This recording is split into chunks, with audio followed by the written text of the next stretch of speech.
Everyone, there we go. All right, so thank you very much, everybody, for being here tonight. My name is Daniel Keogh. I'm a librarian here at the Los Gatos Library. I'm very excited for tonight's program, as I'm sure all of you are as well. I want to quickly thank the Friends of Los Gatos Library. They support us in all of our programs. We couldn't offer our programs without their support. And to find out how to donate or volunteer, you can go to their website, which is friendsoflglibrary.org, or go to their bookstore, which is open Wednesdays, Saturdays, and Sundays from 1 to 5.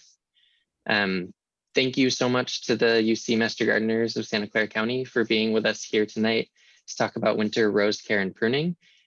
Please be sure to check out the UC Master Gardeners of Santa Clara County's website for a calendar of all of their events and ways that you can ask questions there and yeah, get in touch with them.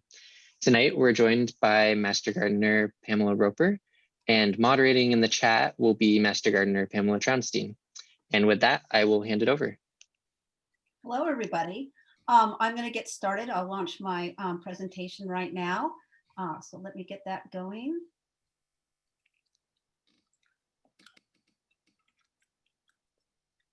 Okay. Hello, hope you're enjoying this nice warm day we had today. My name is Pamela Roper and I'm with the University of California Master Gardener Program. I want you to take a look at these three roses that are on the front page because I'm going to show you what they look like as of 2 days ago when I pruned them at the very end.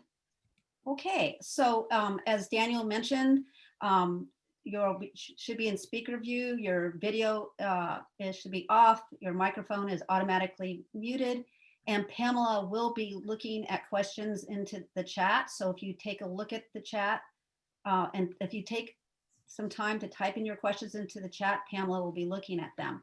I don't intend to go over questions as we talk about each of the learning objectives, because I'm hoping that I'll answer most of your questions, but we will leave plenty of time at the end for questions, unless Pamela starts to see a lot that are similar and that it seems like we need to answer them, then she'll let me know and we'll go from there.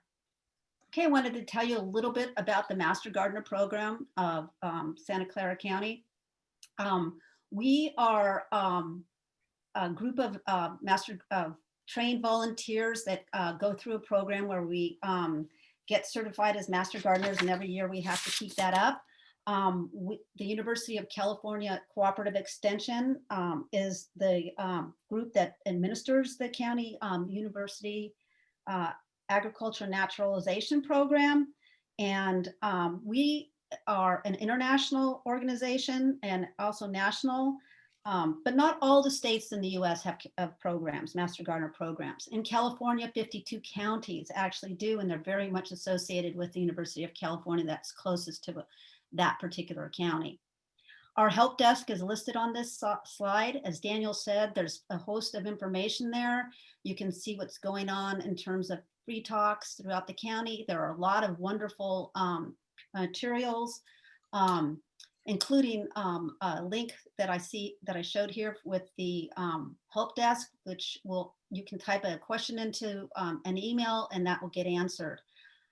There are gardening tips and events that are shown. Like I said, we have right now, they're not open because of COVID, but we have 10 locations that have 12 demonstration gardens from Morgan Hill all the way to Palo Alto. And once we're out of the condition we're in, they will open up again. And those are wonderful places to take your family and friends and yourselves to just look at all kinds of information, all kinds of gardening examples. And we have events there as well when we're not in a pandemic. So as I said, take a look at some time. There's really good information about planting charts, what to do when to plant what, and what grows in Santa Clara County. And a lot of that's been trialed and tested. Okay, so I'm gonna move into our next slide. Let's see what's going on here. Okay, what we're gonna cover today are learning objectives. I'm gonna talk to you about pruning, why we prune, when we prune, the equipment and tools that should be used, and a little bit about how to prune. I actually pruned my roses. I have quite a few over the last, took me 2 days, but I'll show you a little bit about what they look like at the end. So we'll talk a little bit about that. This is the perfect time to be doing pruning. We're going to talk about how you can propagate and get roses from your existing roses. I'm going to touch a little bit about disease and pest prevention. Not a lot, but I hopefully will get into enough to let you know what critters bother us in Santa Clara County. I'll talk a little about fertilizing roses, how to feed the soil and reduce weeds, and watering. So why do we prune roses? Well, we want to shape and train them. We want to, it all depends on the various types of roses that you have. So the examples of the types of roses can be a rambler, a climbing rose, a tree rose, a shrub rose, a landscape rose, and a hedge rose. There are different sort of techniques and timing depending upon what type of rose you have. And I'll talk a little bit about that in the next slide. We want to get larger flowers and we want to have healthier canes and plants. So we prune to make that happen. Lots of times you might have a pathway that's got a big rose on it. You want to prune that away in the winter when you can, and you want to reduce wind breakage on your plants so that your plant stays healthy. And you can get new cuttings, new plants by propagating cuttings. So one of the things you'll see is that when I talk about pruning, I'm going to talk about when the optimum time is, but throughout the year, when you get roses, it's called deadheading, and you can cut those back. And usually you cut those back, and I'll tell you about how to do that in a little bit. So pruning to just cut the roses as they bloom is called deadheading, and you do that throughout the year. So when do you prune? Well, our climate in the Bay Area is a Mediterranean climate. And we do not, rarely roses in this area go completely dormant.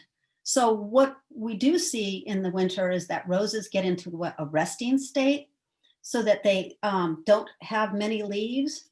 But the optimum time to prune is, in my opinion, and everything else that I've read, is between January 1st and February 15th.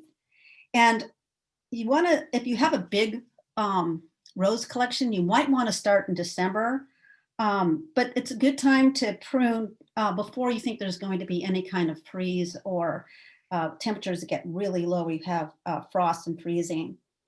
A lot of gardeners debate on when you prune roses, but if you have a once bloomer, like it's a climbing rose and it blooms once, then you prune that right after it blooms. And we'll talk a little bit about more climber roses in the next slide or so.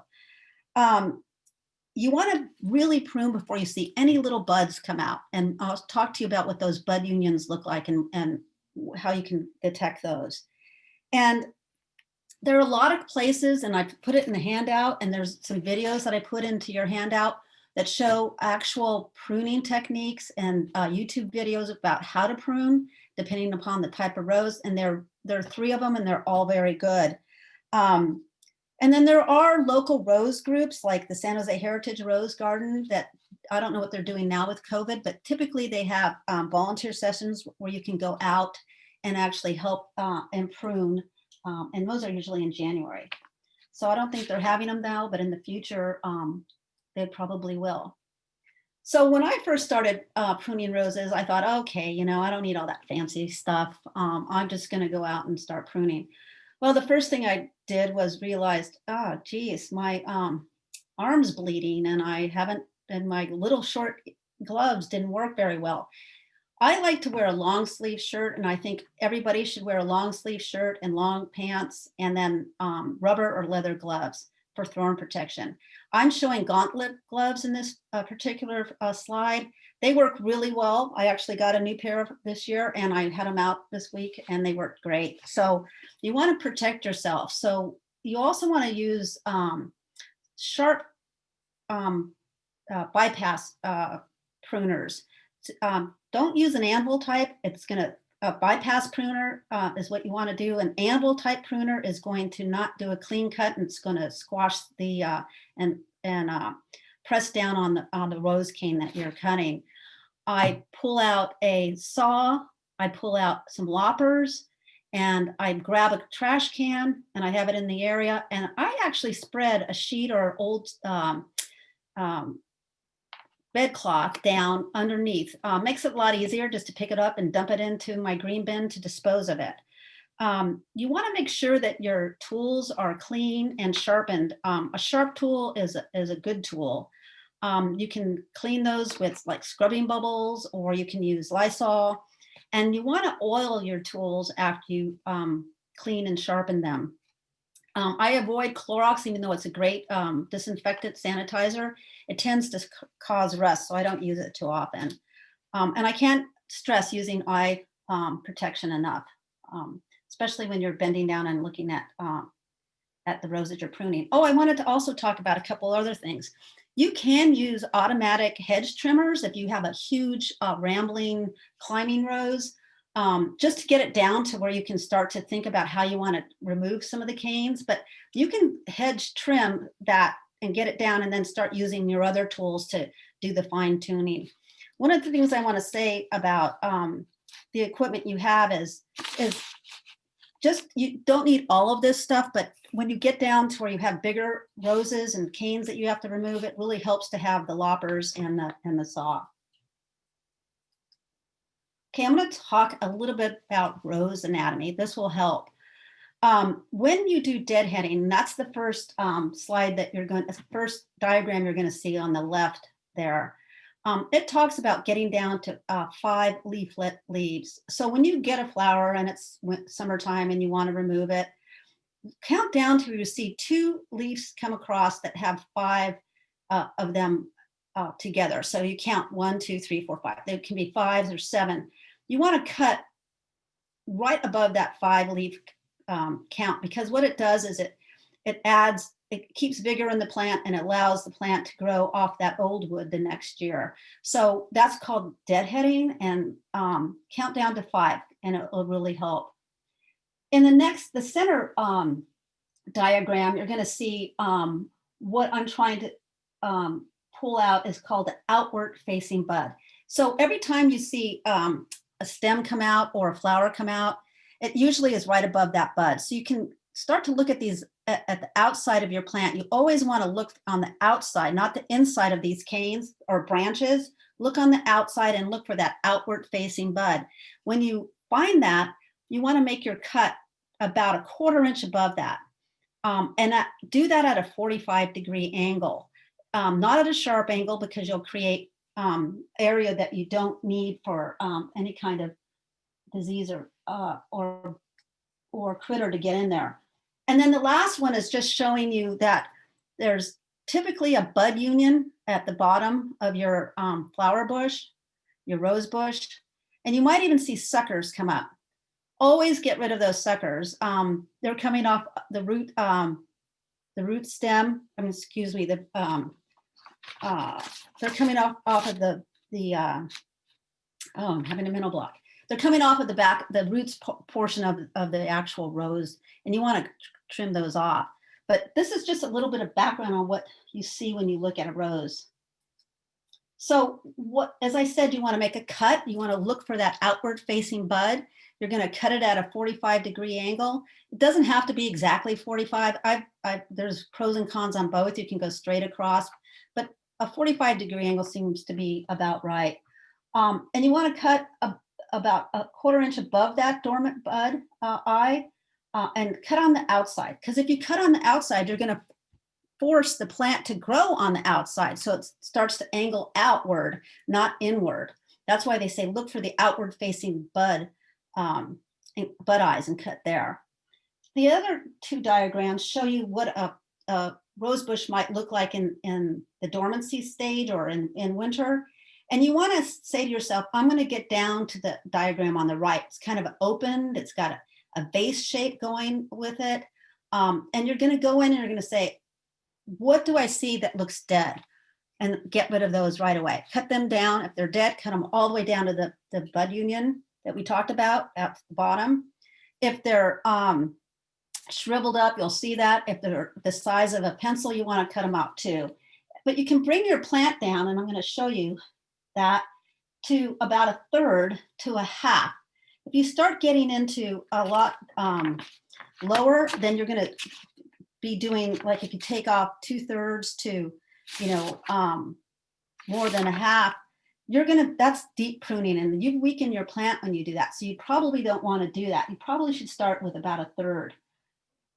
There's nothing magical about it. the rose is going to survive unless you really cut it too low. And so I wouldn't worry about that so much.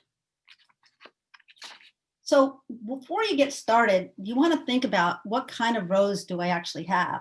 If I have a climbing rose, that's typically the type that does either once a year bloom or twice a year bloom. If it's a once a year bloom, you want to prune it back right after it blooms.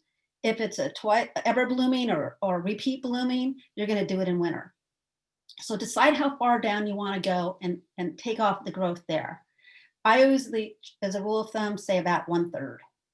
Then I'm going to take out everything that's a twiggy growth, like the size of a pencil in diameter. I'm going to look for that outward facing bud. I'm going to take that, I can take it all the way down, or I'll take it to where it's at a bigger cane. So take those out. Look for crossing canes, look for disease canes, take those out. Don't leave little stubs. If they're diseased, get them all the way down at the bottom. Take them all the way down. And then look for those suckers that I showed you in that bud union photo, and take all those off. Sometimes you can just break them off, but I tend to cut them off, and you might need to dig down a little to see them and then take them out, because they take energy out of the plant and they're not going to have any blooms on them. This particular slide is really busy, so I'll try to explain it without you having to read all of how detailed it is. There are several different types of roses that all get pruned the same way. And I put hybrid teas, floribundas, and grandifloras into one category. Those are roses that produce large single flowers. And actually, grandifloras can do clusters of flowers. But usually these are the type you buy at the florist that have like a long stem and then there's a rose at the end. In the case of grandifloras, they have clusters of flowers. So those can grow from 2 to 4 feet tall. And it's the same rule of thumb. Take them back about 1/3 to 1/2 from last year's growth. So you'll start to see what that growth looks like, because you'll say, oh, there was where I cut that, deadheaded that flower, and now there's another thing that grew off of that. So prune them to about an average of about 14 to 18 inches, mostly depends on how tall they are. If they're taller than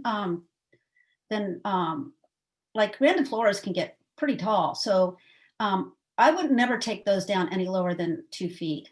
So, and then look at that vase shape we talked about.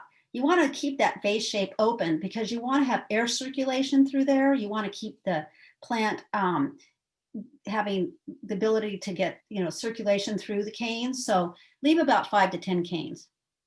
For shrubs and older roses, they have a lot of twiggy growth, and they are desirable because they can prune a flower on old wood, which means that you didn't cut that back and it's still able to produce a flower. So you can just use the same rule of thumb that you do with the other ones, but they're going to always be a little bit twiggier. So, keep an open vase shape and keep them open. Ramblers, they like to climb and get huge, but they're not going to bloom until about 2 to 3 years after you plant them. So I don't trim them back either for a while. I let them grow for a couple years. Those are the type of flowers that have clusters, and they're about 2 inches across. And they can have canes that are 10 to 15 feet long in one season. So it's best to kind of look at, you can leave some of the old wood. What I mean by that is leave the old canes in place, and they'll bloom from last year's growth. And typically ramblers flower once. So you want to prune those right afterward. So you're gonna, remove the old large damaged canes, leave support canes in place so that they hold up the plant, and don't worry too much about them because they'll come back and be vigorous every year. I have a lot of climbing roses in my yard, and they have there are once bloomers again and repeat bloomers. So if you have a once bloomer, I typically prune in June.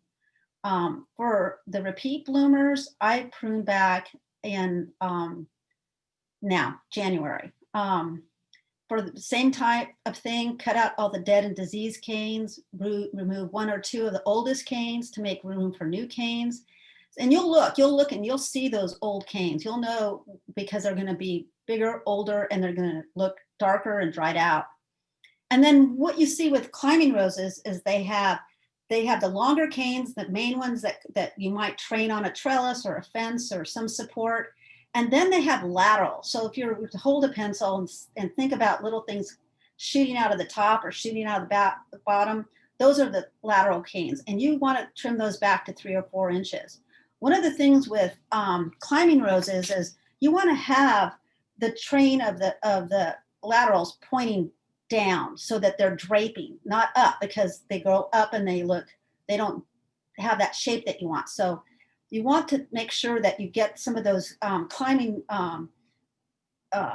laterals downward pointing towards the ground, because they'll start to have the right shape and not be overwhelming at the top of your trellis or growing over it. Anyway, make sure after you do climbing roses and some that are rambling, support them to the trellis or the fence so that they're not going to break off with the wind or any of the other problems. And then I have a few tree roses. There was one in the photo that I showed at the beginning. I'll show at the end. And you need to prune those back to their grafted bushy head. And you can leave 4 inches or so, 5 inches at the top of that. And I'll show you a picture at the end so you can see that. And those are just grafted onto, and they're long like trees, so you'll see they're bushy at the top.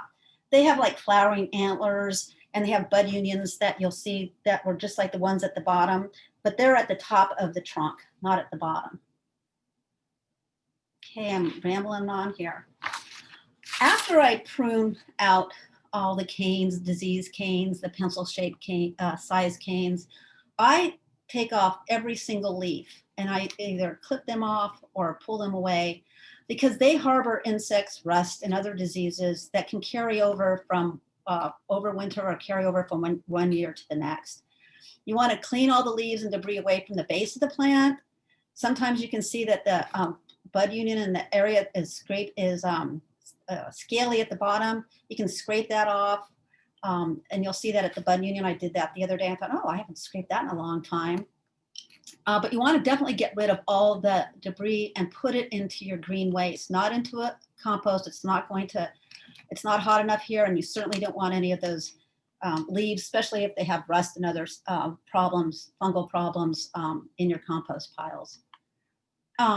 After pruning, I find it's a good time to spray with insecticidal soap or horticultural oil when they're dormant.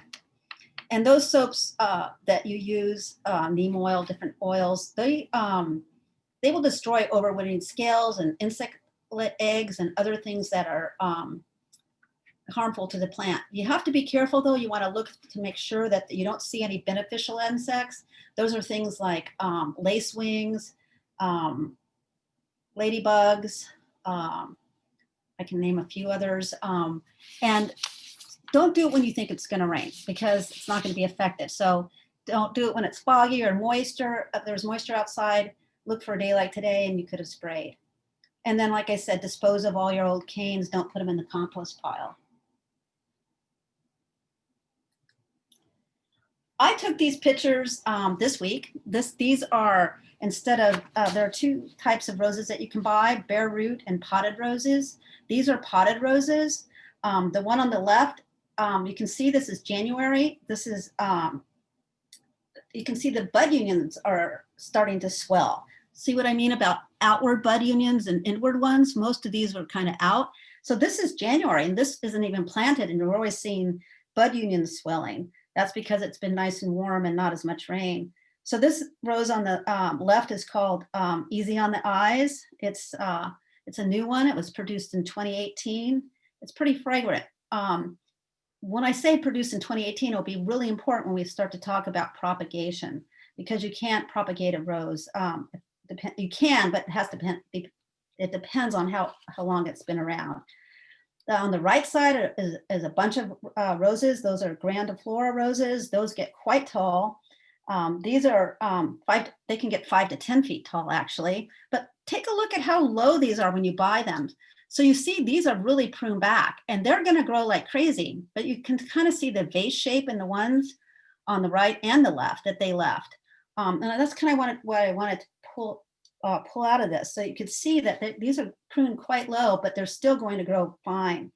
I don't know if you have any questions about planting roses, but we can kind of hit those at the end if anybody has any interest. So I talked about making new roses from cuttings, and I talked about the age. So the Grandiflora, the Queen Elizabeth, that was in the previous one, which is the one on the right, this group of those, that was introduced in 1955. So that rose you could propagate because it's out of patent. The patent's 20 years on roses. So once the rose is older than 20 years, and you can look that up on Google, it's pretty easily defined, you can propagate it. The Easy on the Eyes one, that was the one on the left that had the little buds that were starting to come out, that's 2018. You could not, legally, you shouldn't make a rose from that or cut a cane to make a rose. So if you cut a cane, and we'll talk about how big to cut them in next, it's going to produce, when you propagate it, exactly identical. It's going to have the same blooms. It's going to have the same look as the mother plant that you took it from. It's going to take about 2 to 3 years to grow so that you can get some rose blooms from it and to get more than one cane. So what you do, and I put in the handout a really good link to a UC Davis source that shows you how to do propagation. But I did a couple this year. I thought, I'm going to try this out on one of my older ones.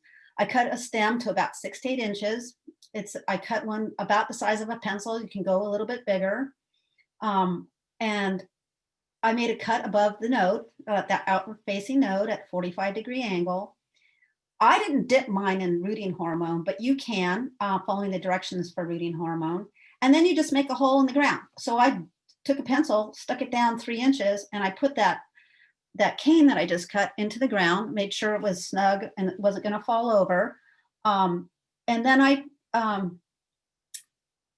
keep it damp, and water it. You can also do it in a pot. So in other words, you can take that cane, you can put it in a pot.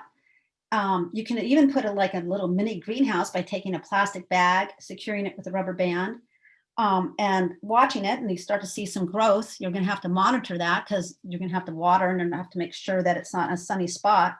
You can put a jar over it if it's not too tall. Once you have a 6 to 8 inch cutting and you put it down 3 inches, you're going to either be at 5 or 3 inches. So you can put a jar over it and make a little greenhouse that way. But those you have to really monitor because you don't want them to get too sunny because you're going to burn it. But it does create sort of a little greenhouse effect. I've done it once. I'm doing it again this year, but I've never put a little plastic bag or a jar over it. I just monitor it, look at it, and believe it or not, it starts to grow just by sticking it in the ground. So that's how you can propagate. Look at that link that I sent you in your handout because it's really handy. I had to revisit it again just to see what was going on and if I was doing it right. Couldn't remember. All right. The next learning objective we're going to talk about, and I'm going a little fast, I'm going to look at my clock here, is disease and pest prevention. So I always think that the best prevention program you can have is to think about where I'm going to put that rose when I plant it. I'm going to make sure that my soil seems to be prepared right. Do I have drainage? Am I spacing them per the manufacturer's recommendations or the rose information I have on that? There are disease-resistant cultivars that are out there that are that are resistant to powdery mildew, resistant to spider mites, things like that. Buy those types of roses. If you buy a rose that the cultivar already looks like it has some kind of stress, an insect, some sort of fungal disease, don't buy it because it's going to continue to have it or you'll have to work hard to get rid of it. The main diseases that we see in our area are powdery mildew, black spot, and rust. So look for roses that are resistant to that. If you have those types of ailments or diseases that happen with your roses, there are things you can do. Black spot and rust, You have to look at the conditions that you're growing them in, and keep an eye on it, because if you have rust, you want to make sure that you don't keep canes year to year or keep leaves year to year that have rust.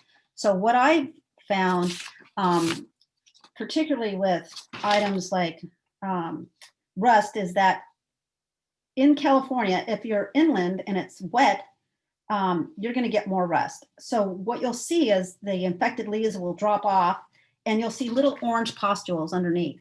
So what to do with that is to avoid overhead watering and prune back those canes heavily if you have that problem on your plant every year.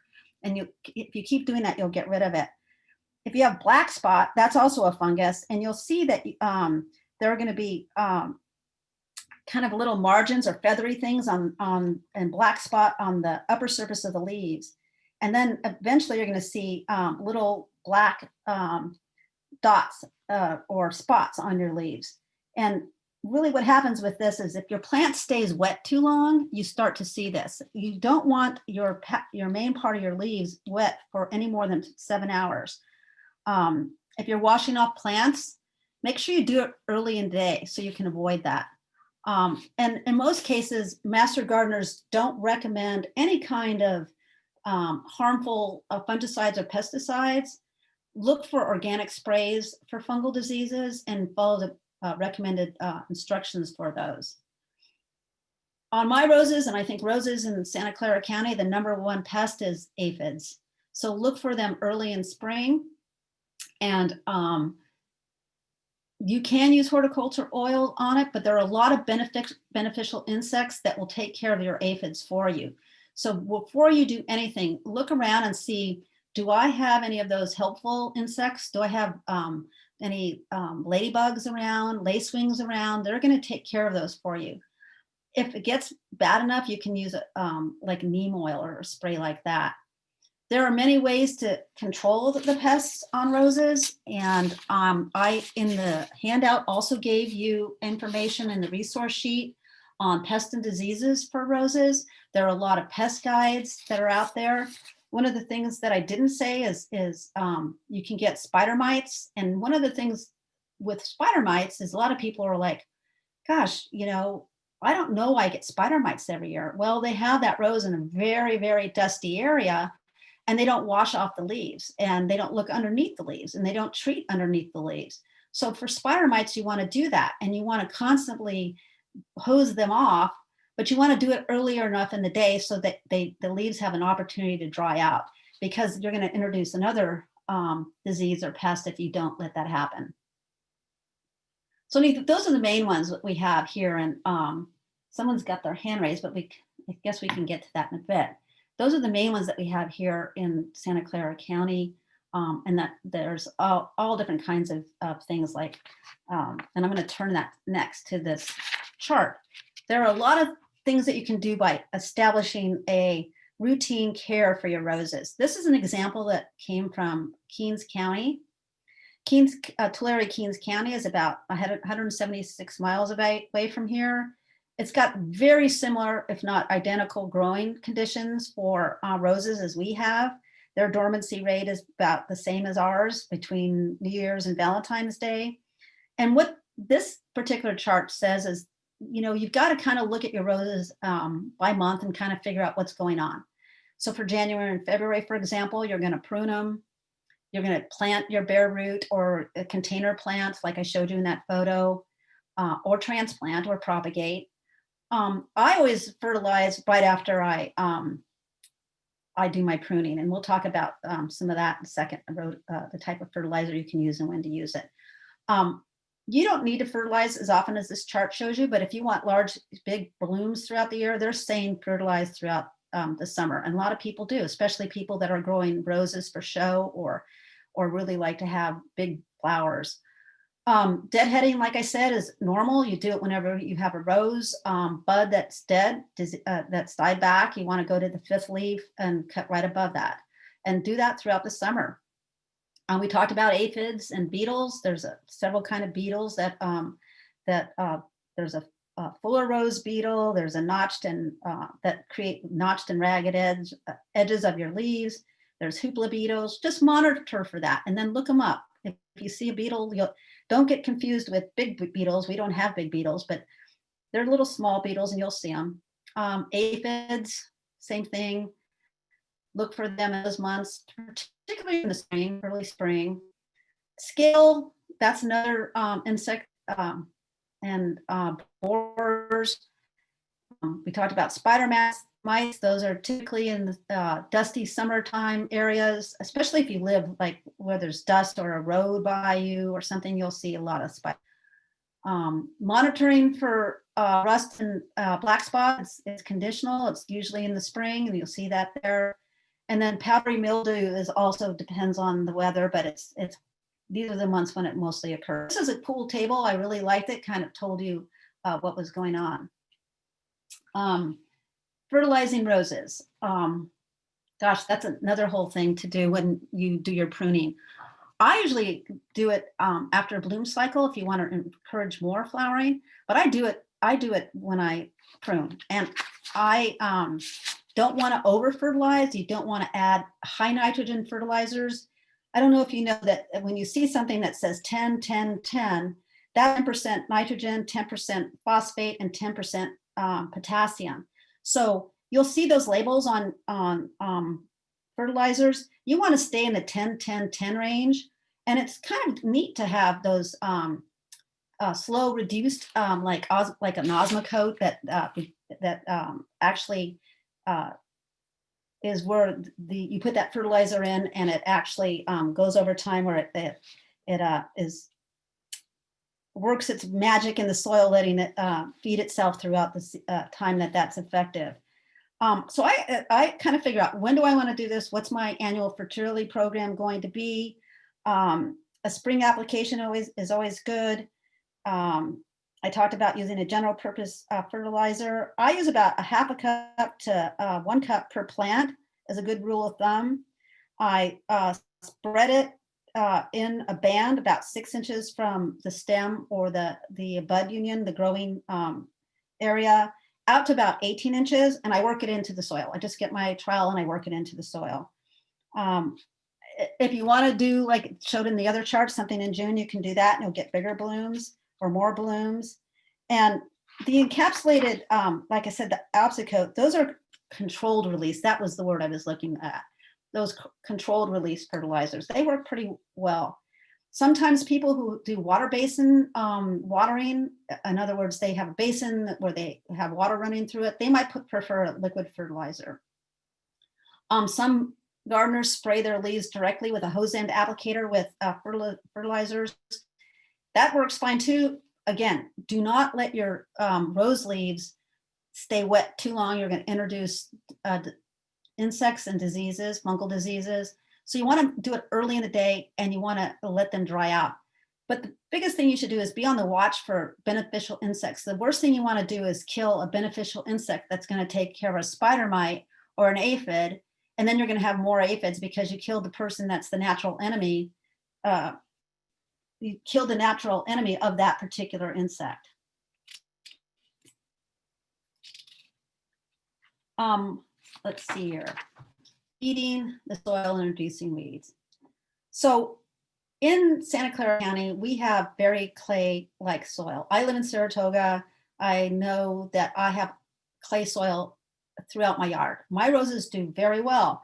They prefer well-drained soil, but because you have clay soil, you have to think about how often you irrigate, because you're going to tend to hold the water in the soil longer. So it's fine to use a well-balanced compost. I also like to use mulch around my roses, but I, again, have to keep that away from the stem. I don't want it to rot. So you can use 3 to 5 inches of organic materials like mulch. I tend to like the type that you can get from an arborist or from a non-diseased tree from an arborist. Again, keep it 6 inches away from the trunk.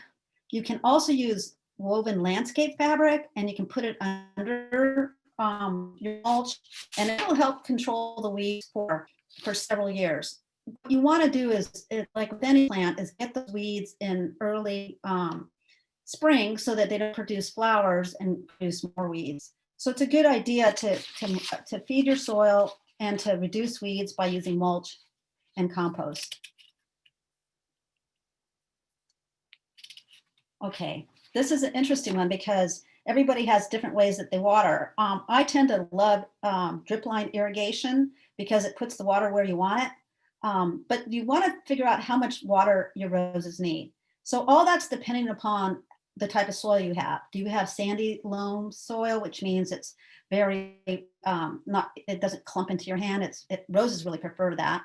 But if you have clay-like soil, you know you need to water probably less because you're going to retain water in the soil longer. So you also want to look at the weather, and you want to irrigate a lot more when it's hot. All roses like a lot of water or regular watering. During the growing season, spring, you need to irrigate them deeply, and in the summer, if you want them to bloom repeatedly. Roses that only bloom once a season don't need a great deal of water, especially once they're established. And all roses, once they're established, are a lot more drought tolerant, but they do like their water. I was listening to a talk the other day, and they were talking about growing roses in the Central Valley or in desert areas, and they only are irrigating once a week, once every 8 days or so. So as long as you get enough water so that you see that it's keeping the plant healthy, that's a great thing to do. Drip irrigation enables you to water where you want the water to go. It avoids getting the foliage wet. I've talked about wet leaves and the problems that they present in terms of fungal diseases and certain types of insects. You can do overhead watering, especially if you want to wash away aphids and spider mites, as well as spores and some mildew. But again, do it earlier in the day. And then you want to mulch around your roses, as I said in the last slide, because it'll keep the roots cooler and the plant will need a lot less water. If you have water or drought stressed roses, you'll see the canes start to sunburn. You'll definitely get spider mites, and your leaves will start to, they'll fall off. You'll have defoliation. I think that irrigation in a landscape twice a week is all you need, and not for very long. For about, I think I water like 15 minutes or so. And then if you have poorly drained soils, again, watch what you're doing, because you don't want to overwater, because it'll lead to rotting of your roots and nutritional deficiencies. Okay, what are we doing? About quarter till, good. Okay, this is from the earlier, this is pretty much ending my talk right now, and I'll leave it open to questions. I showed you those pictures, these 3 roses and that were from June and April. I pruned that same, that's called New Dawn, the climbing rose on the left. I pruned that on Sunday, and this is what it looked like after it was done. It's doesn't have any leaves. This is a once bloomer, twice bloomer, I guess, by the way. So you don't have to prune it in June. I pruned mine, like I said, this last Sunday, and that's the same rose pruned. And then the next one is called Henry Fonda, and that's what it looked like in April. And now, as of Sunday, this is what it looks like. So see how I removed the leaves, I took it way down, not too far down, and that's what the pruned roses look like. So I just want to remind you that these are the, you can go to our help desk to answer any questions. There's a lot of materials that were, and links on the rose handout. In terms of, there's a little bit of synopsis of what I talked about on the actual rose winter care and pruning, but the handout has a lot of great links with demonstrations. I actually should have had my husband video me when I was pruning this last Sunday, and I could have inserted those into here to show you firsthand. Here's how you see a outward bud and things like that. So take a look at those handouts, because I think they'll be handy. And now I'm going to just turn it over to Pam to let me know what kind of questions we have. Yeah, I think there's two questions that have sort of come up from a couple of people. Yes, people would like you to talk a little bit about transplanting roses. Okay. And then the other one that comes up is sort of, when do we start watering if there's no rain this spring? Should we be Yeah. watering now, and how much? Okay, well, let me address the watering one first then. I went out there the other day when I was on Sunday, and I thought, the area that I have that is sort of shaded and gets a lot of moisture looked pretty good. I put my index finger down into the soil and it was damp. Then I went to the back side of my house that is really hot and has reflective sun off of the side of the house, which I have roses against there, and it was dry as a bone. And I haven't been running my irrigation, and I thought I need to, and this is January. So go and check it out. I mean, I have a general thing where I stick a pencil in or I put my finger in and I see how damp it is. If it's really dry, you should water, because it'll be fine for a while, but it won't be too much fun, too much better if we don't get any more rain. So just monitor that. If it seems to be pretty damp, I wouldn't start irrigating too much until March. I would, and then I would be very careful not to do too much watering in March. In the case of planting, the question to address that, when you want to, there are two ways that roses come. They come bare root, and they on their own root, and they come grafted. It doesn't matter. Bare can be grafted and it can be on its own root. Potted roses are in pots, like the ones I showed you. If you haven't planted very much roses, I would start with the kind that they have in pots. It's just easier, and you just transplant. The root is surrounded by soil, and you put it in that way. So if you have something that you want to move, or you have a new plant, you should prune it down to about 5 to 6 inches above the crown. So the crown is that union there. Keep it about 5 to 6 inches above that. Dig a hole that's, I'm looking at my notes because I always forget, wide enough and deep enough to accommodate that whole root structure. So whether it's the bare root or the potted root, you want bare root will be just roots that are like this, and they're usually bagged up. You want to make sure it accommodates that entire root structure. So you got to dig that hole wide and deep enough to have that go right in. If you have, like, sometimes you buy roses and they're in that cardboard peat mossy stuff instead of a hard container, you want to peel that back. I always do. For our climate, I always position the graft knot or that union right at ground level. So I bring the soil right up to that ground level. And then I amend the soil, the bottom of the soil, with some good compost. And I put in that hole that I dug, I amend the soil with like a mix, like I take an organic planting mix and I mix that in, and then bring the soil level up to that graft knot. I hope that answered your question. Are there any others? Yes, there are. And I think a couple of people raised their hands, so we were thinking we would let them answer or ask that question for themselves. So I'm just going to go to the top of the list here. And let's, Charlotte, we'll go to you. Charlotte, go ahead and ask your question if you want to unmute yourself.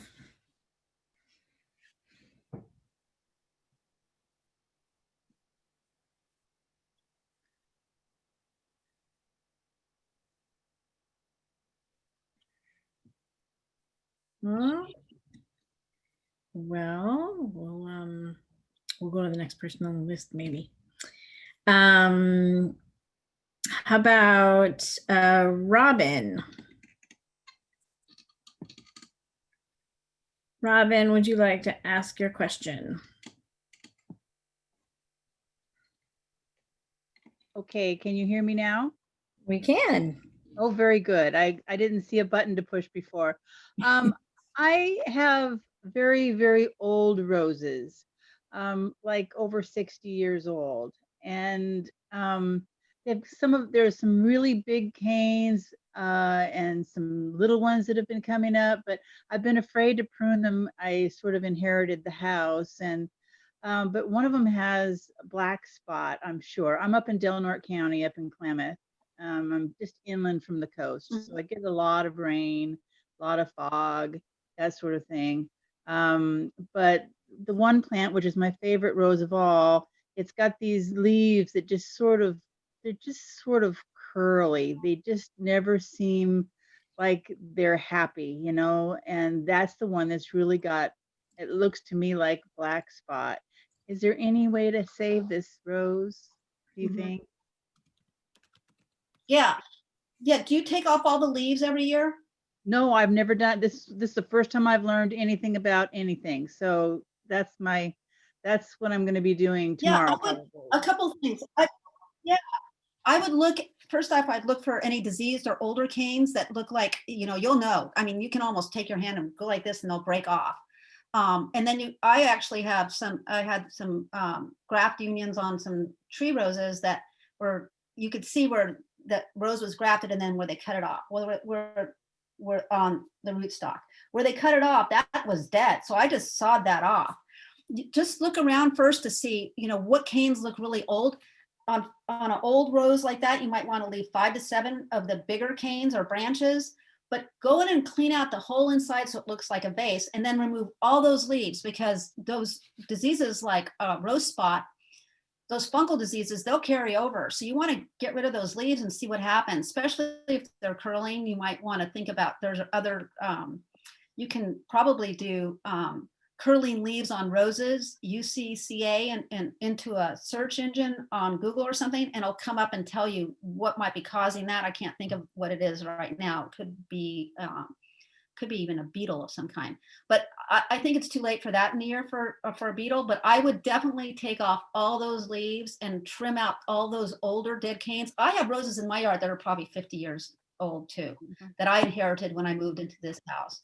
And I know a lot of people do, or like I think Pamela was telling me she was watering in her yard the other day, and all of a sudden she's got these new irrigation system and she has roses popping up she didn't even know she had, that were coming up from, because they were on either they're either on old rootstock or they're coming up from a rose that was there at one time. So I would definitely do that. I would take all the leaves off for sure and get it to that vase shape that's open and allows air circulation, to keep away the pests and whatnot. And so I shouldn't be afraid to take off some of the height. I mean, it's like well taller than I am. Absolutely not. Bring it down. Oh yeah, bring it down a third. Okay. Okay. If you look at the whole plant, say, okay, I'm gonna take a third of this off, and you don't have to do anything fancy at the first. You can just take down some of the growth so you can start to work, so you can get in there and do the stuff, and then start looking for that outward facing buds and take those, so that your plant will start to grow out instead of sending shoots in. When you cut from the inside at that cane like this versus on the outside like that, it forces the branch or the cane to grow like this. If you cut on the outside, it'll shoot it out this way and create that open area that you want the air circulation vase shape. Now, are the buds very obvious? Because where I Obvious. have seen, And that's where I've seen new canes come out in places, it's like, what? There was nothing there before. It's almost like it came out from under the skin of the cane. Does that make sense? Yeah, it does. So go look, when you look at that, you'll see it's like a line, and you know that that bud is going to swell there and shoot out a branch, which is a cane. So that's that bud union I'm telling you to look for, and cut it at that 45-degree angle, 1/4 of an inch above that, whichever one you want for the height, because they're all along the way. You'll see them. Okay, so that they don't necessarily look like a bud like you expect a bud to look. It's like a gosh, I wish I had a picture of it. So it's just sort of It was like in the presentation. Yeah, it's kind of like it's an outward facing like little knot kind of, but it's small, and it can even be just a line. Right, it doesn't have to be a big thing. When you start examining that cane, you'll start to see them all the way around. You'll notice them. Okay, thank you very much. That was very helpful. Thank you. You're welcome. Any more, Pamela, or raised hands? Yeah, there are a couple more, and maybe this would be relevant because I think there have been some questions about sort of, inheriting roses and trying to make sense of what you've got. There are some common rootstocks out there, and maybe you'd like to talk about when you see something bloom, but it's not very attractive. Well, okay. It could be your rootstock. Yeah, you have to, well, sometimes you have suckers that are from an old plant that your rose is 3 feet away, and all of a sudden you've got a rose here that you don't think you ever planted. It could be a sucker coming off of that. And I took a bunch out this week because I thought, you know what, that's a sucker that I haven't caught in 26 years or something. And I have this rose, I thought, hey, I have a new little rose growing here. Well, it didn't put out any flowers. It had the ugliest pencil sized canes, branches. And I thought, this is not doing me any good. It's right where I would rather have something else. I just dug it out. So you have to kind of make a decision about what you want to keep, because you may not want, roses take water, and you may want to put in a different kind of plant. So you have to kind of say, do I really want to care about and prune this every year? Is it something that I didn't know I had and I just got and it doesn't look that attractive? You may not want to keep it. For sure. I know that I have had some of mine bloom. And so I was like, oh, look, there's a rose. But really, the rose that came out was like, when it bloomed, it had very few petals. It looked more like a wild rose, right? So it was dark red and it had a lovely scent, but the petals fell off in like 2 days. I mean, and I took that actually to other master gardeners and said, what's that? And they were like, that's your rootstock. Get rid of that. That's not ever gonna, make a prettier rose. So I dug those out. And some other people who are listening might also find themselves on the same boat when you start watering.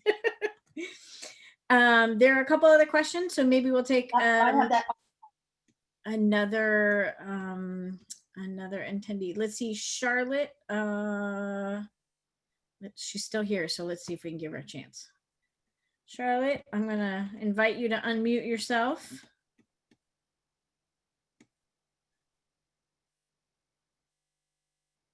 Can we do that as a host? Yeah, and maybe we'll go to Sue. Sue Glenn, you are welcome to unmute yourself. Hi. Hi.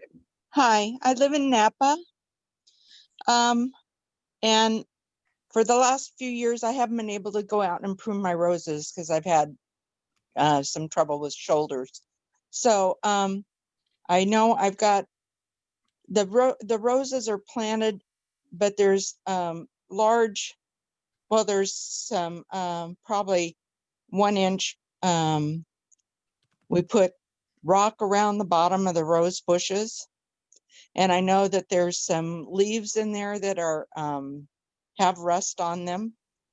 Do all of those have to be pulled out individually, or is there a way I can treat that in that rock? You know what, rust, if you have rust leaves in the rocks, you're going to have rust on the rose again next year if you don't get rid of those leaves. So I'm going to have to go out and hand pick all of that out then. Yeah, or see if someone can either blow it out, or you can keep the rocks away from the stem of a rose anyway. I don't know, but I have mulch and I had rust too, and I thought, okay, well, how am I gonna get rid of this? Because I'm gonna have, when I pruned them all, that all came down. So I basically try to blow it off with I have electric blower, and try to blow it off that way and see if I could get those rust leaves away. Rust tends to, if you have it and you don't get rid of it and it's on the ground, and you leave it on a rose, but you don't take the leaf off, you're going to get rust again. Okay. Well, back in the summer, I noticed that I had some black spot too.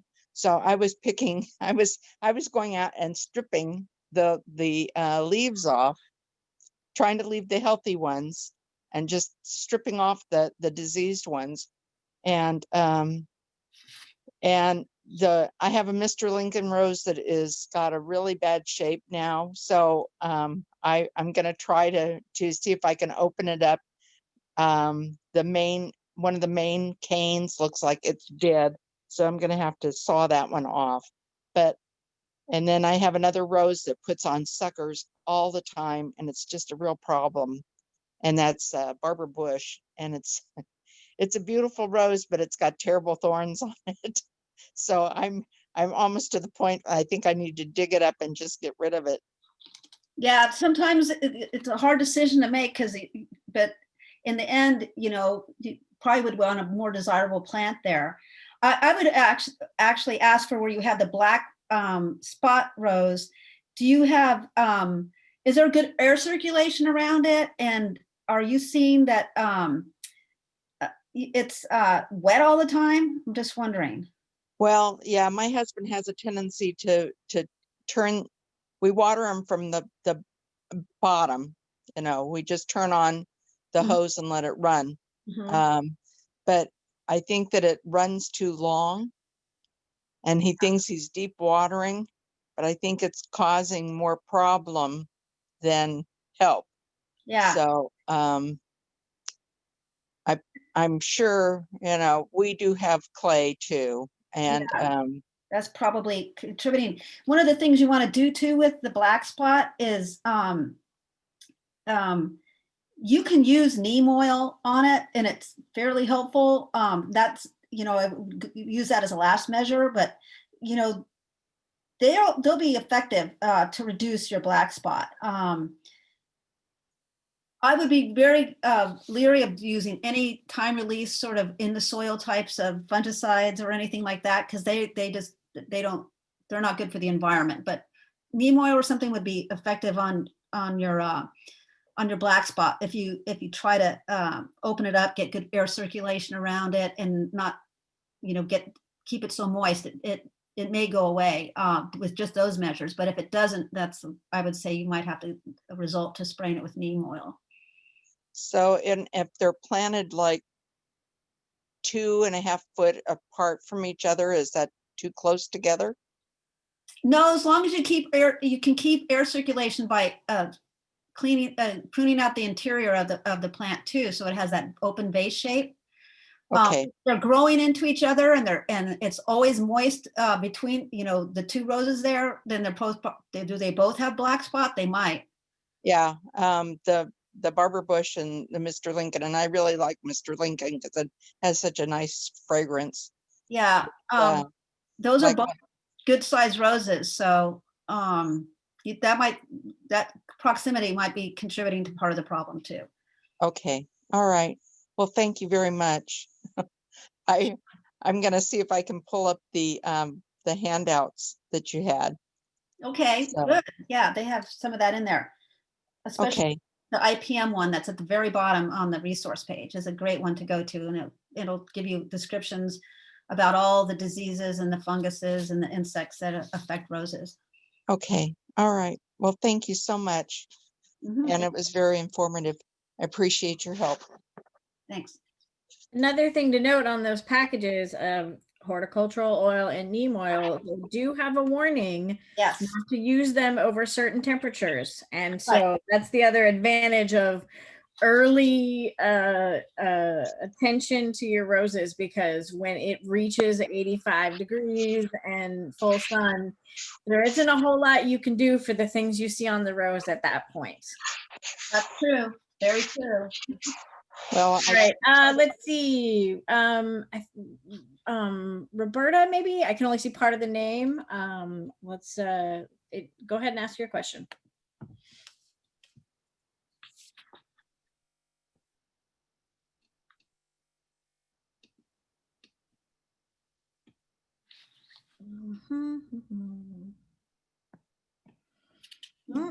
Not sure if they're still there. And Charlotte's invitation is still extended. She hasn't responded. So, oh, there's another question. Maybe you want to answer in the, what about roses in pots? And can they coexist with any other plants in pots? Yes, they can. And I've had them with other plants. Depends on the watering needs of the other plant, and depends on the size of the container. And if you're crowding one of them out or the other, so if they have similar watering needs, that's probably fine. Sometimes people do tree roses, and I always do. I have a tree rose, and then I might have some kind of draping, kind of flowering uh, plant at the bottom of it, just because they spill over the side of the container and it looks pretty. They have similar watering conditions. If I it works. You just have to make sure that you don't water your rose too much or water the other plant too much or not enough. And that you're not suffocating one or the other because they have big root systems and one's taking over for the other. So yeah, it works out fine. And sometimes it's very desirable and pretty to have them both like that in a container. And with container planting, you always have to be careful that you don't dry it out, because containers tend to dry out very quickly. The soil does. Indeed. All right. So another question. This one feels familiar. What options do you have for removing Bermuda grass that is essentially using the rose and climbing up it? I know this is a tough one. My neighbor has Bermuda grass and I feel like I'm always trying to kick it. And I know winter is really the time to, but I don't know if the Bermuda grass killer has any effect on roses. It is absolutely a no-no near salvia. Oh boy, we could go into a lot of discussion about Bermuda grass. That stuff is hard to kill and hard to get rid of. And even if you have clippings that you use as mulch around a rose and it's from a Bermuda grass, so you cut your Bermuda grass and you say, okay, these are clippings that are kind of dried out, doesn't matter. I'm going to put them around the base of my rose to be like, to keep the moisture in the roots. And guess what? You're going to have Bermuda grass growing all over the place around that rose because it doesn't die. So I guess if your question is, how do you get rid of Bermuda grass? I would Google, because there's a whole huge process to do it. And mostly it's scraping it out and getting it dug out. Because I don't think solarization or sheet mulching will do the job. No, I think if there was one thing I could add to that, it would really be, if you have Bermuda grass someplace you think you'd like to have roses, deal with the Bermuda grass first. That could be a 2-year process, but deal with it first because your options are very limited once you have some other plant there. Very limited. Oh, Japanese beetles. You want to talk about what we really have, since that we don't look at out-of-state resources. They're always talking about Japanese beetles on roses, and that's very confusing. We don't have Japanese beetles, and if you see one, you need to call your county or county agricultural department and report them, because we might have Hoplia beetles, Hoplia beetles. They're often mistaken as Japanese beetles. Yes. But we don't have a serious pest problem with Japanese beetles in the United States. The difference between Japanese beetles are about twice as long and metallic and with coppery wings. They're not established in California at all. So there are no Japanese beetles in California at all. And I'm looking at something that I printed today because I was concerned about beetles. So there are a couple of beetles that you'll see on roses. And I think the one that's commonly mistaken is a Hoplia. I think it's Hoplia beetle. Mm-hmm. It's about a 1/4 inch long. It chews holes in the petals of the flowers. And it likes light colored flowers best, like pink, apricot, yellows. It doesn't ever damage leaves. It just goes right to the chewing on the flowers. And their larvae, when they reproduce, there are root feeders. So you have to be careful. So there's usually, there's a whole thing on these beetles, but it's not a Japanese beetle. I think sometimes there's confusion too about fig eater beetles, which aren't doing any damage to roses, but look similar, and people, because they're also green and metallic in the late summer, people can confuse them. And sometimes the confusion is seeing leafcutter bee damage on the leaves at the same time as the fig eater beetles are out and about for other reasons. So examine before you try some pest control at the end of the year, because most of the time the roses don't need it. Yep. I think the two last people that had their hands up, I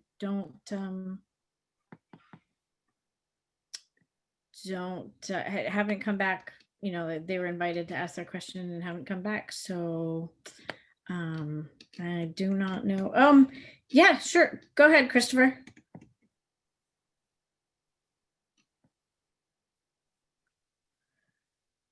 Hang on, I'm gonna go. You already typed your question, so I'm gonna go back and find it. Oh, there's one that's from Jody too. So she's recommending, what do you do about Hooplea beetles? Yeah. You know what? Hand pick them off. Insecticidal sprays aren't effective, and they're not necessarily in a garden situation. So I would just pick them off. There we go. Loretta has asked me a couple questions, but this one I don't know the answer to.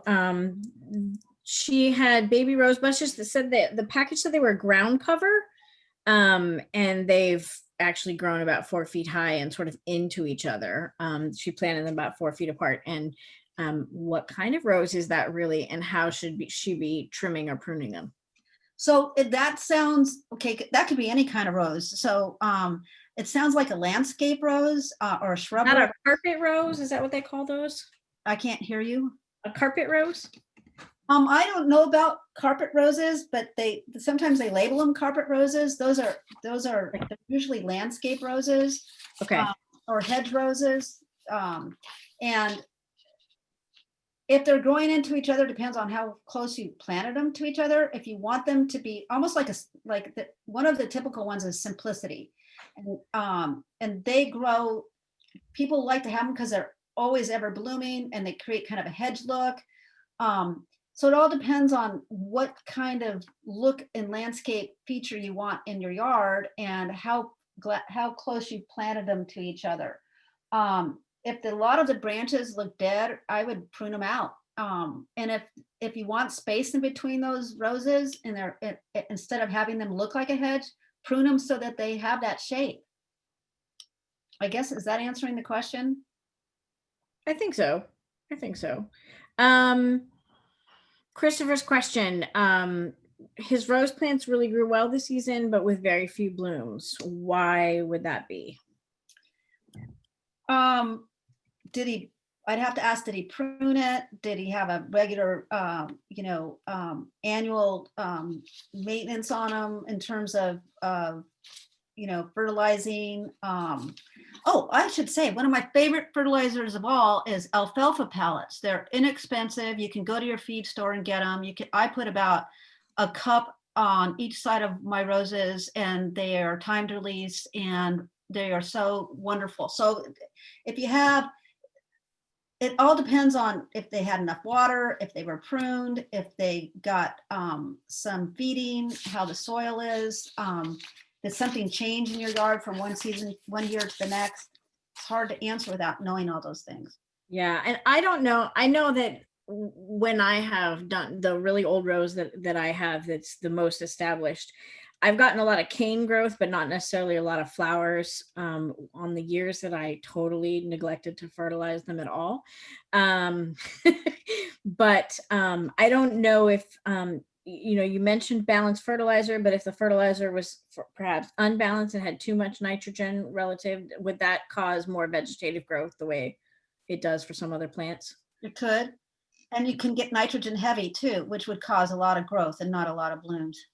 Okay, there we go. I mean, we can't know for sure, but that's probably what we'd investigate. Groovy. All right. Can you repeat the name of the fertilizer you like? I think that's what Jyoti is asking for. Alfalfa pellets. That's what they feed rabbits, like little and home gerbils and things like that. So you can go to a feed store. There's a couple of them. And there's one in Cupertino. There's several, Anjan, I think it is, or Anjan. I'm not recommending just them, but I'm just saying alfalfa pellets are wonderful. And you can get them in 50-pound bags for hardly anything. And they're just little pellets that even look like Osmocote or like time released. And just, you know, I put a cup on either side, dig them into the soil around my rows, and they love them. So it's a real inexpensive way to fertilize and healthier for the environment. Somebody's noticing that neighbors' trees are now shading roses. That is complicated because too much shade can, like too much wind, or neighbors who are also not taking care of their roses can mean you have rust even if you're doing everything right. Any tips for shade covering the roses? Roses love sun, so move the rose if you can. This would be a good time. Because this is a good time they're in their dormancy stage. But, you know, aside from asking your neighbor to prune his tree so he's not shading your yard, rose won't do well if it's in shade. Agreed. Liz, do you here? I'll let you. Oops. Yes, I'm Liz. Okay, got you. Go ahead and ask. Did you have another question? Well, you kind of touched on rose carpet, which is a small, like a miniature rose. Do you prune that this way? And then I did want to know about pruning iceberg roses, which don't seem to have such sturdy canes. They're kind of willowy. You prune them the same way? I'm thinking that when you say miniature rose, are you talking about, because they do, a miniature rose can be 6 inches to 3 feet tall. But most of them are about the 12 to 18 inch tall range. Size. Okay, so they're less prickly. Right. And they're, you don't have to prune them as much as you would a hybrid tea. They're ever blooming.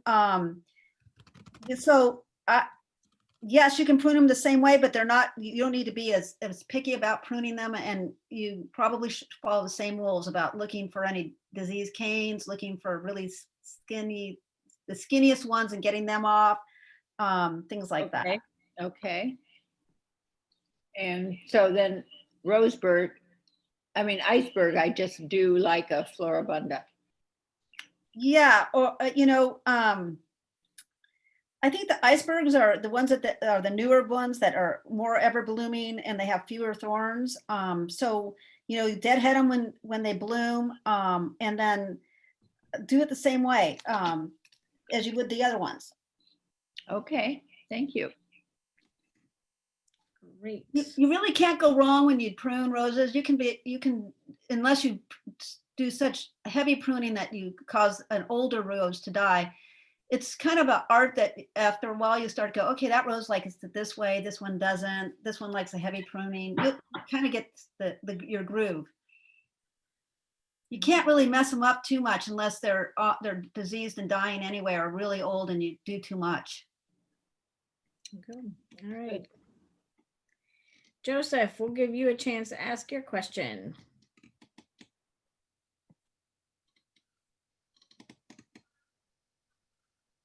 You have something about yellowing leaves or something, I thought. Maybe I can remember. Okay, can you hear me now? Yeah. Go ahead. You can? Yep. Sorry. It's a two-step process. Just catch it on. Yes, sorry. So my question was about fertilizing, which you already answered with the pellets. That's great. I actually used a steer manure, so I hope that wasn't an awful thing to do. Because I had to redo my soil. I've had roses for about 20 years and I've never done anything to the soil, but I decided to just put in some new dirt and mix it with steer manure and put it in, and then I put compost on top, which I think around the roots, I might have cut them back too far this year, now that I've heard how you say don't cut them. But my other question now is, when you go to the store and you look at roses to buy them, because there's so many to do, what do you look for when you look at them in the pot? And like, how do you determine that this one is a good one and that one's not so good to pick? And you can tell right then and there, other than just seeing black spots and things like that. But what else are you looking for? Okay, so there's 2 times that you can buy right now. If you buy a rose, it's going to be like those photos I showed you. It's going to be pruned to whether it's in a container or whether it's got the roots that are exposed, but they're just wrapped up.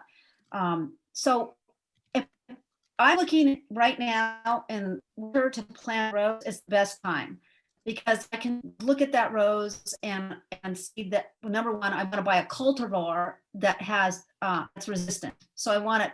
They have them that are resistant to mites. They have them resistant to powdery mildew. Buy one that's been cultivated for disease and insect resistance.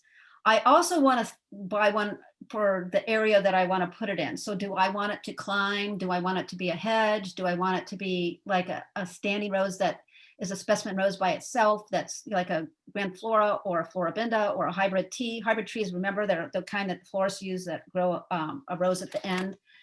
Or do I want it to be ever blooming? Do I want it to bloom once a year? So I have to kind of look at, what do I really want? Do I want color throughout the year or just one time in June?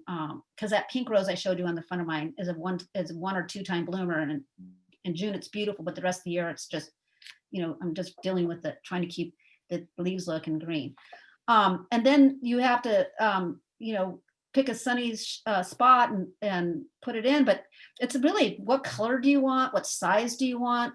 What shape do you want? Do you want it, color all year? That kind of thing. And then buy one that looks really healthy. If you buy one in the summertime that's leafed out and it's got roses on it and you see powdery mildew, don't buy it. Look for one that doesn't have any disease on it, because you'll be dealing with that probably it's not a cultivar that's resistant to that, or it's just been poorly cared for. It's going to take a year or 2 to get, back in shape. So that's what I look for. And I look for, good growers that I know of that produce good plants. And I've even bought roses online and had them shipped to me. Okay, that sounds Hope that great. answered your Thank you for all the question. info. Yeah, it does. Thank you so much. You're welcome. I'm going to take a question from the chat about New Dawn climbing roses. So it's had sort of slow growth, but haven't bloomed in more than 4 years. And then Glenda, we'll come to your question after Pam's had a chance with that. So I have New Dawn, and that's the picture that I showed you on my cover, the pink roses that were that part of the presentation when you signed up. I don't know if you saw that. Those are New Dawn. And I've had that rose for probably about, 20 years, 18 years, something like that. For me, it says it's it's a repeat bloomer, but I don't see it repeat blooming. I see it put out roses, probably in June, and then maybe I'll get a couple more, but not very many. Are you pruning that rose? I would ask. Are you feeding that rose? Those are the things that I would look for. I would look on the soil and see, is there a gopher maybe? I mean, I've had them really attack some roses in my yard. And that would cause it to just be putting all its energy into the roots instead of into growth and blooms. So you have to kind of do a little detective work and go out there and see what's going on. If you haven't pruned it, you should. And again, I showed you a photo of that one that's on the trellis. That's New Dawn, and that's pruned to death. You saw that, right? It doesn't have any leaf on it, type of thing. I hope that answered it. I think so. All right, we'll go to Glenda. Glenda, let's see. Can you unmute yourself and ask your question?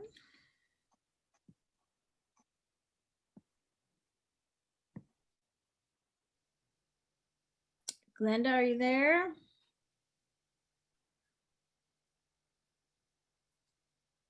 Okay, gonna jump over to Jody. Jody, are you there? You can ask your question. Okay, can you hear me? Yep. Okay, great. So I have had a rose doing well, but I wanted to replace it because I didn't like that particular rose, and plant a different variety in the same spot. And the new rose that I planted there just up and died. And so I had heard about, like, roses don't like to be planted in the same spot where there had been another rose. Have you heard anything about this? I haven't experienced that or heard about it. Okay. But I'd have to investigate it to see if there's any scientific information or research-based information about that. I haven't heard that. Was it a nice cultivar that looked healthy at the beginning? Yeah. Hotel California. And it, Wow. yeah. Got it from Reagan Nursery. So yeah, I love Reagan's roses. Did you look, did the soil look like there had been like any, did you pull it out? Did you look at the roots, or is it still there? Have you looked at it? Oh, it's not there at anymore. all, This is something or- that happened a little while ago, and I thought since I had an expert here, let's see if I could pick your brain a bit. I haven't ever heard about planting a rose in a spot where another rose was. If the rose that was there beforehand was thriving and healthy, then I would assume that another rose planted there would be the same. But I'd have to research if there's some information that says that don't plant a rose where another rose was. I can't imagine that would be the case. I've done it and I haven't had a problem. Okay. I can only think that maybe something got to it, or when you removed it, you could have seen damage to the roots, or, because I said I've had gopher damage, and they haven't killed them yet, but they sure have made them weakened for a while. Something got to that, and I can't imagine what it was. It could have been overwatered. It could have had, but if you have other plants that were doing well in the area, I can't imagine what got to that. So Right in with all my other roses. Yeah. that's too bad. All right. Well, I'll just have to. Well, try if and you don't see have if I- anything there, you could potentially, excavate a little in the area where it was and just make sure you don't have anything lingering, but, and then maybe give it a try again. Maybe this year's the year. Maybe. All right. Thank you. Another question, this is going to be hard to generalize, but is there any sort of estimate for how much water, how much water an individual rose needs? Maybe, the floribunda, or, something sort of large or standard relative to the size of the plant, since watering methods obviously are different application rates. Yeah, there's general rule of thumb about watering, and I'm going back to my notes to see what I had written down. Twice weekly is usually all you need for roses and landscapes, is what I had written down. And I don't know how that equates to gallons, but I know that you want to have the water depleted in between waterings. So in other words, if you're watering and the next time that drip or timer goes off, or you are going to put water on there, if you notice it's damp, then you don't water. Because like I said, even in desert areas in California, daily irrigation, even in the hottest part of California, they only irrigate every 8 days. And there's some something I read about how it should deplete about 2 inches worth of water per whatever. So I'd have to look that up again. I just kind of look at how my roses look, and I set my, I have drips. So I have a drip system. So I know how much gallon goes out per hour. And then I just kind of do it that way. I actually have, I think, gallon drippers, and I only water 15 minutes. Yeah, I have that big rose that's in my front yard that's probably been here since the house was built in 76 or something like that. The drip is broken, and so I go out there and hand water. And so I will move the mulch and take a look at what it's like under there. But I would say that unless we're having 110-degree type days, it's almost once every 2 weeks. And, that's all I do. Hand water with the hose until everything looks damp. Yeah. And then I keep checking, and it's usually, about 1.5 weeks when it starts to look dry. So I let it, be dry before I water again. Yeah. I think I water in the heat of the summer, the hottest days. I might water twice a week. Otherwise, I'd probably water once a week. And I just monitor. You have to just kind of look and see and see how it goes.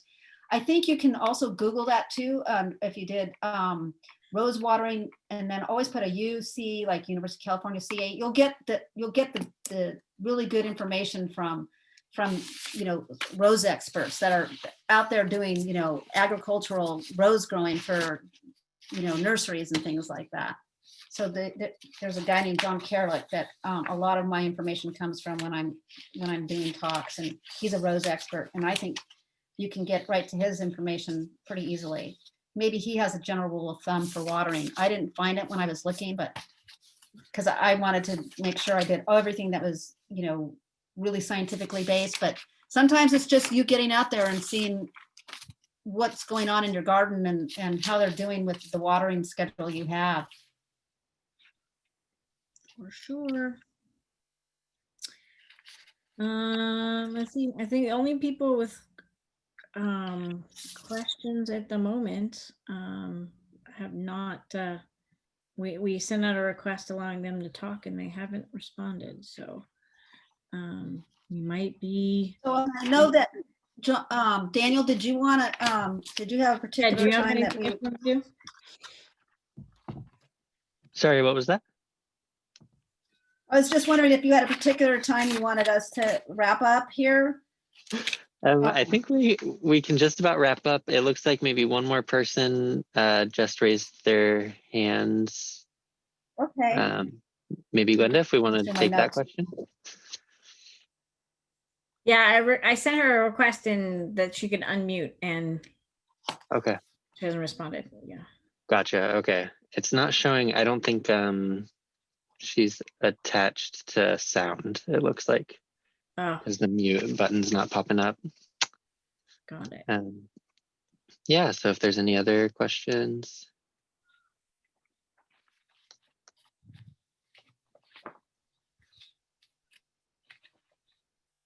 Okay.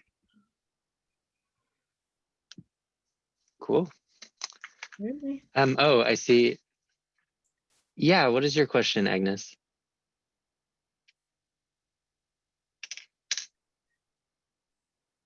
I can also invite you to talk. Let me.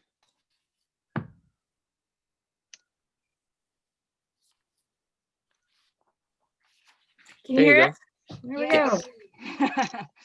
I didn't see an option to talk earlier. I'm like, oh, don't go away yet. So we have a big yellow rose bush in the front yard, and it was happy for many years. But then in the last few years, it's starting to sprout this mystery, smaller, dark pink cluster of roses. And year over year, the little darker pink roses have kind of gotten more prolific, and we get fewer and fewer big yellow roses. I was just wondering if there's a way to reverse it back or promote the bloom of the big yellow ones that we originally got. So that tells me that that was a grafted plant, probably onto a rootstock that was probably had was a flower that was red, that had a rose that was red. And so somehow or another, that rootstock either got pruned, too much of the graft union got pruned out, and the rootstock is taking over. So unless there was another old rose that was there that's coming up, but I can't imagine that that would be the case so much. So I'm kind of thinking that the graft union was cut where the yellow rose was grafted onto the rootstock of that rose that has a red bloom. So you probably can't reverse it. Oh, darn. Sorry. No, thanks. Yeah. Overly aggressive pruning, I guess. The only thing Yeah, unless there was another rose that it's coming up next to it, but I doubt it because if No, it's the it's same, on the it looks same like it's the plant. same thing and it's probably the Yeah. graft. Yeah. Yeah, it's the graft union is failing or got cut. And the other one's Thanks. taking over. It's all good. All right. Robin, are you there? You can be the final question.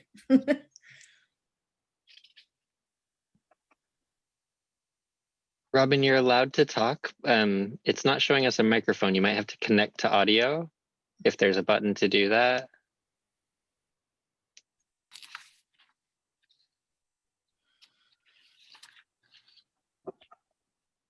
Otherwise, you can definitely try and type it in the chat if you want to do that.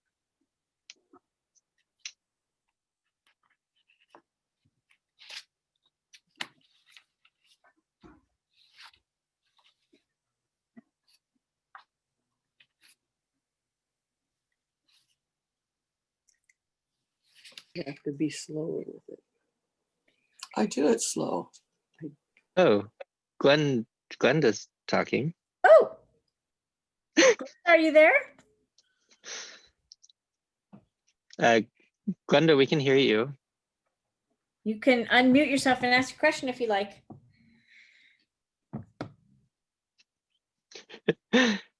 She may not want to. It's quite all right. So Robin, I'm there. I'm here. oh, great. Yay! I got in late to the presentation and then I got off in another room. But anyway, I have a Neil Diamond Rose. I don't know if you know it or not, but it grows tremendously fast. And I haven't cut it back for at least 2 years because I've been unable to do so. And it's like about 10 feet tall. It just grows like a rat. Yeah. And it doesn't have a lot of base branches. And the ones that it does have are all looking very aged. It puts more energy into the growth than it does, especially since I haven't pruned it. I'm wondering if I it's should that prune tall, it really hard or what. take it I down a should do. half. Take it down a half. Okay. Try it because if it's that tall and you're not getting any, and it's getting spindly and you're not getting, are you getting many blooms? Yeah, it blooms like crazy and it smells wonderful. You can, there's a fellow that I follow that's a great rose grower, and he grows Sally Homes, and that thing is 10 feet tall, and he gets out his hedge trimmers and cuts the whole top of it off and then kind of trims it up and cleans it up. And it grows like that every year, and he takes off, a half. Okay. Yeah. And I'll so try that. yeah, and Neil Diamond I think is pretty hardy, but yeah. yeah, so unless you take it so far down, like if you take 2/3 of it down, you might have a problem, but I would take it like try a half. I mean, okay, what happens. And now if no new shoots come from the base, that's what worries me. If there's just all old canes, will they regenerate? Old canes are fine, because you haven't pruned it in a couple years, Glenda. It's probably Correct. that's why it's you're not seeing any new. They're called basal branches or basals, BASEL. That's why you're not seeing those come up. Probably. So you probably want to get it pruned, definitely. And okay. Yeah. Yeah, I was, when you said that, I thought I had looked at it just a day or so ago, and it's looking pretty pathetic, but it blooms so easily that I didn't want to lose it. I don't think you will if it's that tall. Okay. Yeah. I will chop it down a bit then. Yeah, just be careful not to get it, 2/3 down or where you see. Yeah. Yeah, no, I won't do that. and just play it by ear over. You might want to take it just a little bit, keep it 2 years. That's probably why you're seeing what you're seeing. Okay. I will try that. Thank you very much. You're welcome. Yeah. I only got half of you, but it was, what I got was very interesting. Thank you. Half of the presentation. Okay, Thank you. thank you. Robin, are you able to talk? I think so. Can you hear me? Woohoo! There you are. I Yeah. moved over to my phone. There's a little microphone on my phone, but not on the other device I was using. It's weird. There we go. Anyway, okay, so this is an old rose that my mother planted, and when it was planted, it was in a perfect spot, and just like the other gentleman was saying, a tree has now grown and it's shadowed most of the time. What are the odds of me being able to transplant that thing? Is there anything I really need to pay attention to as far as how much root ball and that sort of thing? Yeah, if it's old root, if it's that old, you probably want to get, this is a perfect time. Just dig pretty deep and, try to get, you'll see where the graft union is at the bud union at the base. Then you'll start to see the roots go down and get those big ones. You're going to want to get those main big ones. If you think about a bare root rose, the shape of that, you might want to look online and say, what does a bare root rose, I think, look like? What do the roots on that look like before that when they're first planted? You're going to want to get a lot of that since it's an older rose. And keep digging, and and if it takes a few days to just get down and fine tune to where those finer roots are, then you could probably just, if it were me, I would just get as much as I could and then clip those off and then get it into a nice big enough hole. Like I said, you want to get all that root mass in there, and you want to supplement that soil probably with some organic compost or good organic potting soil, and try it. I mean, the shade's eventually it's gonna get all kinds of problems with the shade. Right. So it's almost like, what do I have to lose? I'm either gonna have this rose that's gonna slowly, dwindle away and look terrible, or give it a chance somewhere else. But you're saying a couple days digging that hole is okay. What, I just would cover it with like burlap or something, or what? Yeah, you could, sure, because they're dormant right now. Right. And and the bare root roses are the way they're shipping them to the nurseries. So. Okay. So I don't have to try to make sure that it all happens in an afternoon. No, and I would just, keep it kind of, like you said, if you have burlap or something, you can cover it, or, or lay something over it, the hole that you're digging. It should be fine. You can always put a little bit of water to help loosen up the soil, the roots anyway, so you can get. We just had 5 inches of rain. Well, you're probably good then. It might start to come out itself. Jealous. We haven't even had an inch this year. Oh my God. Whole year. We had 5 inches in 3 days. Yeah, that was not fun. Are you in Napa? No, I'm up north from there. I'm up in Delaware County. Oh, okay, got it. Yeah. Yeah. Lucky you guys. Yeah, I guess so. Well, thank you so much. So I shouldn't be afraid to try this. I should just, it is dormant. Just tell myself it's dormant, even though there's green leaves on it. Yeah, And you're gonna have to prune it down. Once you get it out of that, once you move it, prune it down, get it down so that it puts energy into those roots instead of into the canes. Right. So would you prune it first before that, before you dug it out? I'd get it out of the hole, I'd get it in the hole, and then I'd prune it. Oh, okay. I was just wondering if it'd be easier to handle if I pruned it. Then I'd prune it. Yeah, once it was in the ground, in the new location. Okay. Thank you so much. You're welcome. Groovy. All right. Well, I think we got it. Thank you, everybody. Yeah. And if there's any questions about roses or any other topic that you need Master Gardener help with, feel free to contact us via the help desk. We're always there to help you. And that information is on your handout. Yes. Thank you. Yes. Awesome. Thank you all so much. We really got through a lot of questions, so I'm really happy about that. I'm putting the link one more time in there, and then I will follow up with everyone who registered tonight with a survey. So please consider taking that survey. It gives Master Gardeners a lot of important information for their programs. Yeah, and thank you so much, Pamela and Pamela, for providing so much knowledge. It's been really great. Thank you, and everybody, happy gardening. Awesome. Good night, everyone. Good night. Good night. Thank you.